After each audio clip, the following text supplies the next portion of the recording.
We interrupt this broadcast to bring you this special news bulletin.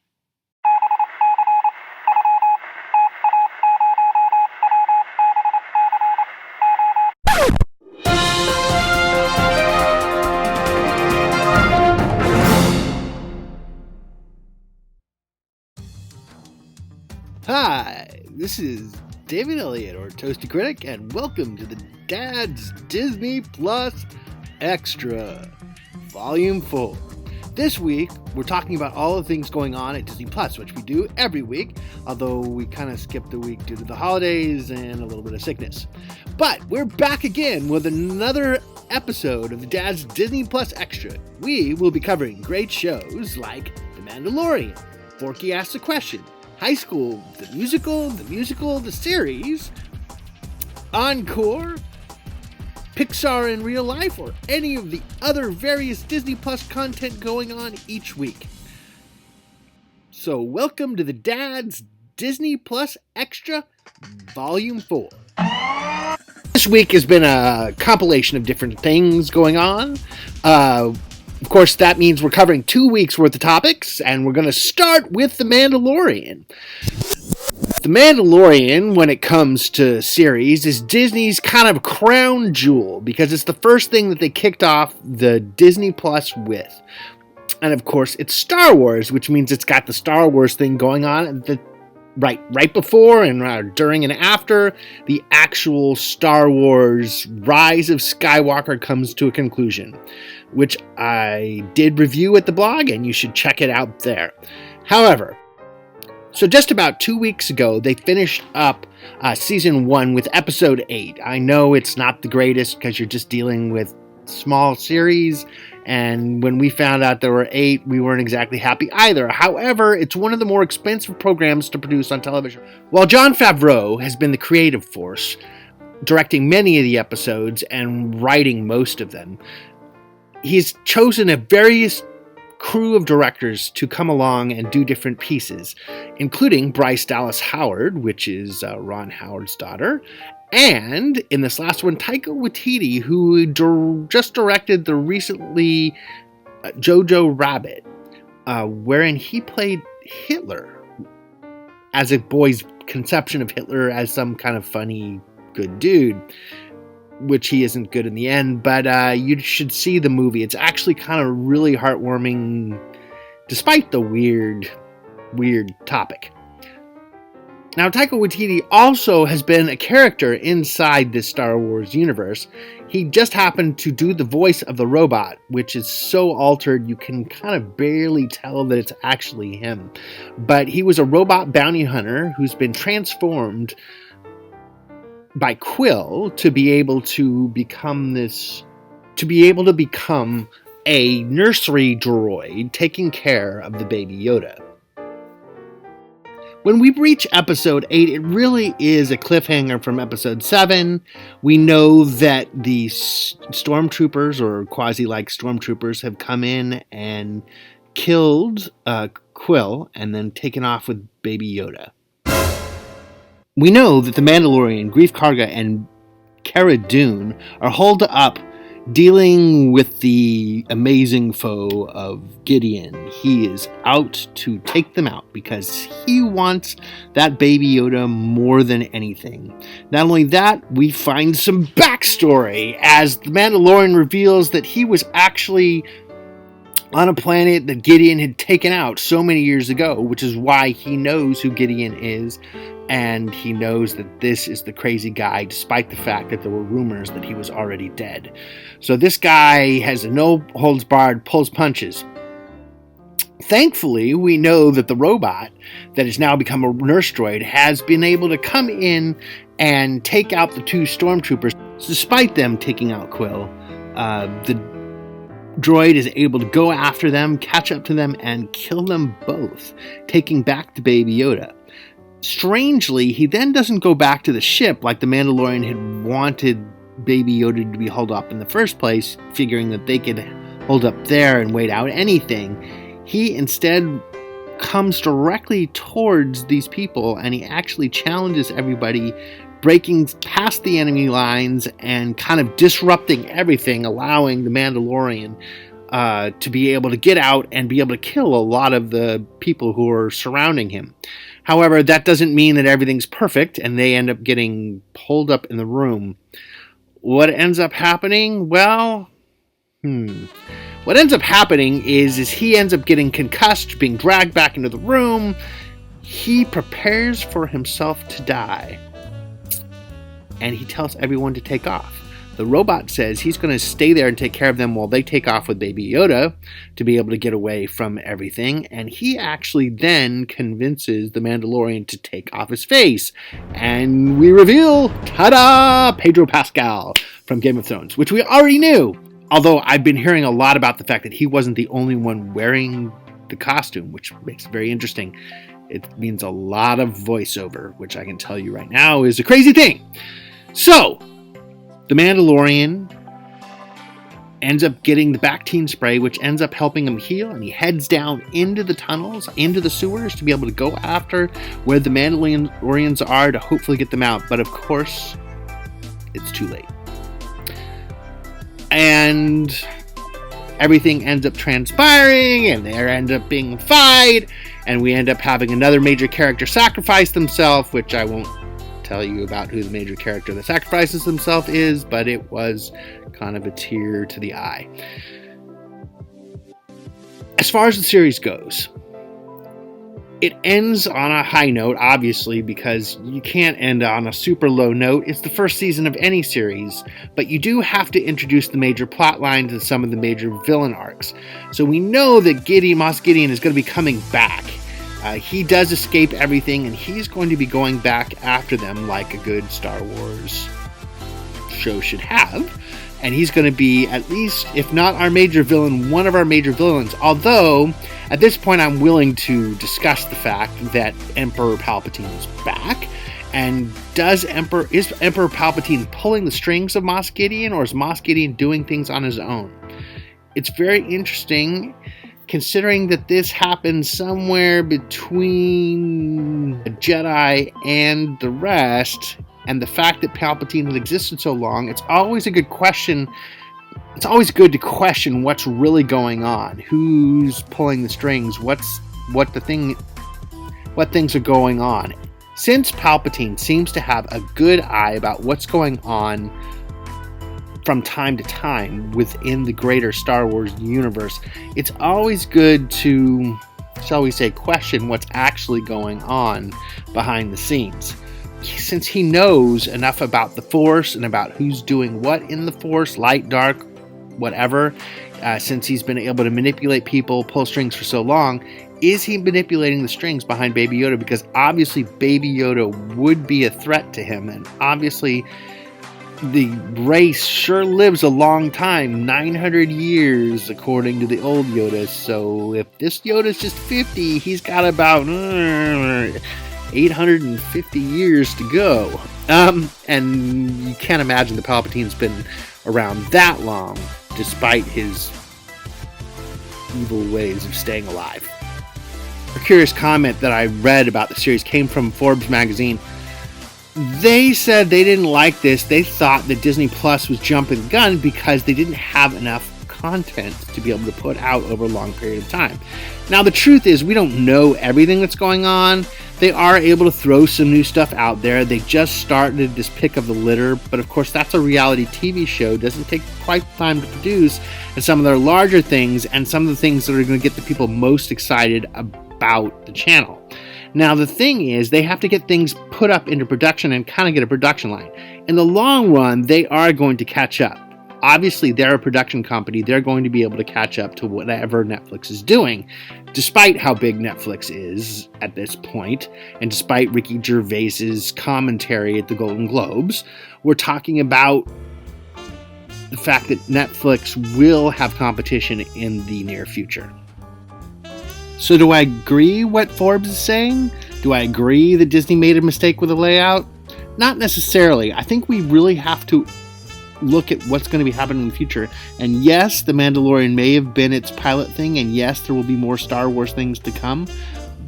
But I don't think they did a bad job. They're just kind of giving us a taste, and they're dropping more and more things as things go along. Obviously, it just depends on what you mean by big things, and it depends on whether you think that the only reason to get Disney Plus as an adult would have been The Mandalorian. That's the question. I would argue no, but I do know some people who would argue yes. Next up, we have 2 weeks of High School Musical, the musical. High School, the musical, the series.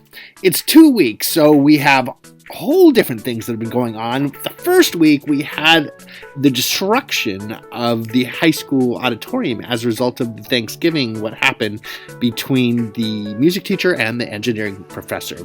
Obviously, they had some things going on, some sparks went, not their own necessarily, and it kind of blew up. What ends up happening? Well, they end up having to try to do the musical someplace else. Now, Carlos does know a place, and so they run off to try it out there. Obviously, drama ensues because it's cringeworthy television, which my daughter says is cringeworthy, and she keeps watching it despite the cringe. Anyway, obviously, we have Ricky and Nini further complicating their relationships as such. We have Nini trying to take her career in a different direction and actually try to get into performing arts school before she decides she doesn't really want to do it. We have her friend trying out doing musical stuff where she sings in front of everyone when she's always been behind the scenes before. Now she comes out in front of the camera. So now people are starting to think. And of course we have, after the obligatory Gina leaving, Sophia Wiley, we now have to deal with what's going to be happening, who's going to take over that role. So lots of things going on, and the biggest cringeworthy moment, well, it's Ricky's friend busting in on Ricky and Nini right before they're about to kiss. Because it's Disney, and how many kisses do you actually see in a Disney production? Aside from cartoons. It's an interesting week. Week 2, they actually get to the musical itself. Now, I'm here once again talking about the second week like I was talking about episode 7 of The Mandalorian. We have everybody going in and doing things, and so they have the main show and everything's going on. But at the very beginning, they drop the big hint, because they then go like back into the past, that Ricky is somehow not going to end up finishing off the show, that it's going to be EJ, which EJ is our lovely Sharpay of the series. And so why do we want to see EJ do it? I'm not exactly sure. I'm not exactly sure why Disney decided to go in this direction, but they did. And so then they go back and we find out all about what happens and everything that's going on, all the drama, and how Nini's friend invited this conservatory to come out to hear her so that she could possibly get in. Yeah, it's going to be an interesting time in the good old high school tonight. But the real big drama of the whole entire piece is Ricky when he's getting into one of his whole big production numbers and everything's going right and everything's going wonderful. His dad shows up with his mom. Seems like it's great. Until mom has the bright idea to have her new boyfriend show up at the high school musical. Okay, you have to understand that Ricky has never met this gentleman in his life. And she thinks it's a good idea to bring him then. Yeah, no. I'm sorry. That's like wrong. I know as a single dad how wrong that is. I know as a single dad having to watch something similar. Although the thing is, at least in that instance with my daughter, my ex had the temerity to actually have her come several times before he showed up for a school event. So it's not like my daughter hadn't already been introduced to him on a regular basis. In this instance, we're talking Ricky has never met this person, and then he's going to show up and he kisses his mom during the number. Are you serious? Like, what planet is this person from, and why in the world would this happen? Because it's cringeworthy television! That's right, it's Disney cringeworthy television. Congratulations, you've reached the drama of High School Musical, the series. And they end up in a break. Because the episode doesn't finish. You just end up with all the craziness that goes on and the fallout, and then we don't finish the episode. We're supposed to wait for a whole other week, which means we're supposed to wait till Friday this week, and we'll find out in just a few short days. For the third of our shows we're covering this week, we're doing Forky Asks a Question, which Forky has two shows that came out in the last week. We have What is a Pet and What is Cheese? Which is interesting because obviously, in What is a Pet, we have him not exactly learning something. I think last week in What is a Leader, he learned something kind of.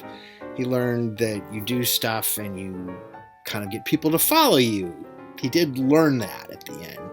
But with What is a Pet, he actually kind of goes through the life cycle of a toy being chewed up by a cat and then going out the cat's butt into some sand, and how he ends up talking the toy dog to go back into the cat's mouth, or how he ends up getting the cat to chew him up. I'm not sure he gets the cat to chew him up.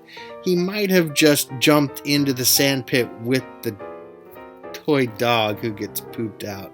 Either way, it's gross! And we get to hear more gross, but Forky can't wait to hear more gross because Forky is a few days old. But, of course, we love Forky, and so then they move on to What is Cheese? Now, What is a Pet you could actually kind of get into, but What is Cheese? I don't think we've ever seen a toy eat. The day that we see a toy actually eat something, then I'll kind of wonder.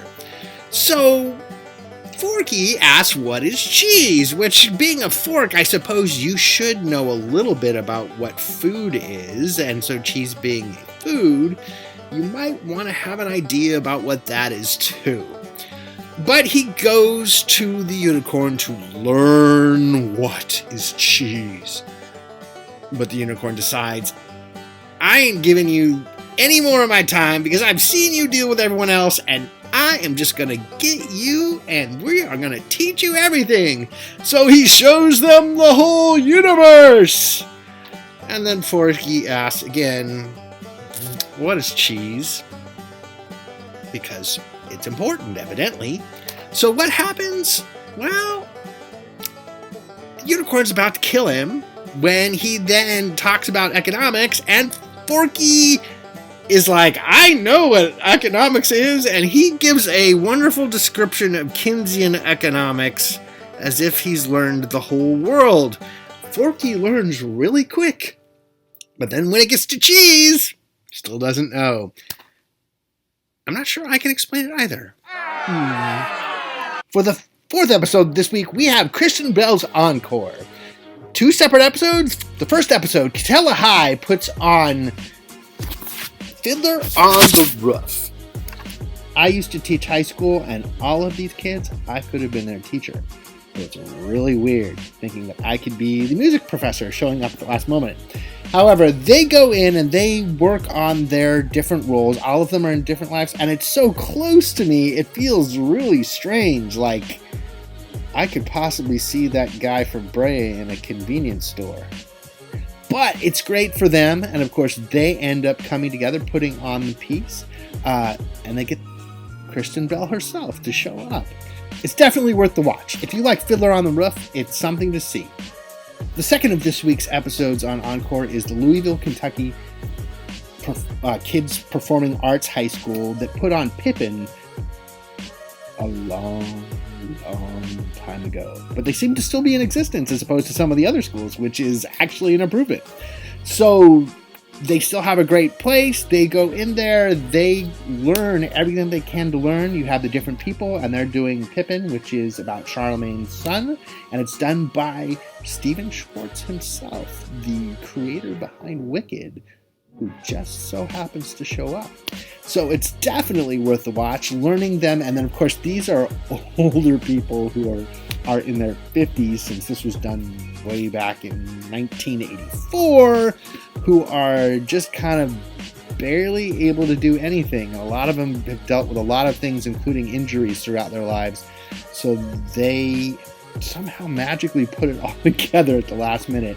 And I'm impressed. But of course, these were all performing arts kids in the first place. So they came from a position, even if they're not doing it now, they came from a position of just being capable in drama. And they did it well. So definitely check out Encore's 2 different shows these last 2 weeks. Up next on Disney Plus this week, we have the great Pick of the Litter, which is, of course, their new show about seeing eye dogs. In the first episode of these past 2 weeks, they had the seeing eye dogs leave their owners and move on to a different thing. They had to move back for training, ultimately. So these people were just helping the dogs, kind of getting to themselves through that first year. And then once they got through the first year, they decided whether they were ready for training, and then they went into the training. So this was kind of the goodbyes of all the different people. So there's some teary goodbyes. There's one dog who they still think needs a little work, so they send him off with someone else to get training with someone else. And then they have the rest of the dogs who all kind of get teary goodbyes from their owners. In the second episode, they are actually moving on to this seeing eye facility itself. All the dogs are in there. Now they all have their separate trainers, and you're showing all the different aspects of the things they have to go through. You don't realize how many different things that they're doing. I mean, just walking straight forward or walking directly straight back. They have to do all of these things with their owners because they have to be ready for whatever situation they should come across. And they need to be able to walk pretty much in a straight line, no distractions, no other things that are going on. They need to be able to keep this person safe. So we're kind of getting a behind-the-scenes look. We'll get a little behind-the-scenes look with the dogs themselves. We'll get a little bit behind-the-scenes look about the new people who are training them. And we are ultimately getting a little behind-the-scenes look into the people's lives who will eventually get to try out one of these pups. It's really exciting. It's really interesting. And if you like dogs, you are going to want to watch Pick of the Litter once again. Finishing up, we're going to be covering Pixar in real life. They have come out with their 3rd episode this last week, and it is WALL-E, which I've been waiting for WALL-E the whole time because that's what I saw when I saw the whole piece. It was WALL-E walking around. Now we actually get to see WALL-E on the street, and I'm trying to imagine myself how I would feel seeing WALL-E on the street. Of course, all of these things come with a setup. With the first one, it was the people who were acting strangely when you hit the different buttons on the emotions characters for Inside Out. In the second one, it was a bunch of kids reacting to this crazy octopus running around in a baby carriage with a blue fish in a sippy cup. And in this last one, they're being told that they're supposed to wait there because this lady is worried about her engagement ring, and then she leaves. And then out pops WALL-E from the box. Now, at that point, you've got to be thinking, what? Not only does WALL-E pop out from the box, but WALL-E pops out from the box with an engagement ring. I'm just trying to think about how long they would have to go to film this with person after person before they finally got what they were looking for, and how many of the people. But this would be so great for an outtakes. I know they do a couple of outtakes things at the end, but this would be hilarious just to see what a lot of people would do, not just a couple of people. And I'm sure there's some editing there. It kind of pretends like it's an outtake series to begin with, but really, you got to know that they did a lot of editing to get all of these different people because she goes through the same setup again and again and again. But it's fun, and if you want to see technology exist on a crazy level, seeing WALL-E walk around looking for Eva is quite the level to go. So if you're interested in a little bit about Pixar in real life, or what would happen if Pixar things happen in real life, definitely check out the show, Pixar in Real Life. That's another week of the Dad's Disney Plus Extra. Everything going on at Dad's Disney Plus. Everything we like, everything we don't like. We do and will have a lot of things going on, and hopefully we'll have a lot more things to review. They will be releasing things week after week. We still think it's strange that they released Avengers Endgame and not Avengers Infinity War at the same time, because they're really kind of the same, like 2 parts of the same movie. So why you would think this was a good idea, yeah, you're still talking to me about that. However, They will be having and releasing more films over time. Hopefully they'll have more original films. That's what I'm really hoping for. And they'll be coming out with original TV series. Now, a lot of the big ones that we know about are be coming out way into the future. I'm guessing that High School Musical, the musical, will end this next week with the 10th episode. It will kind of finish up what's going on, and it'll finish up at least the individual story arc. The question is how are you going to move this into the future? This is going to be an interesting step going forward. At least with The Mandalorian, you could say that they have this enemy, and we know this enemy will be going into the future. Enemy in High School Musical, the musical? Or are they somehow going to produce High School Musical, the series 2? That's one to find out. Well, thank you again for coming back this week. We hope you will come back next week again to watch the Dad's Disney Plus Extra, as we will be reviewing everything that goes on at Disney Plus from the view of the single dad's guide to life. Come back again soon.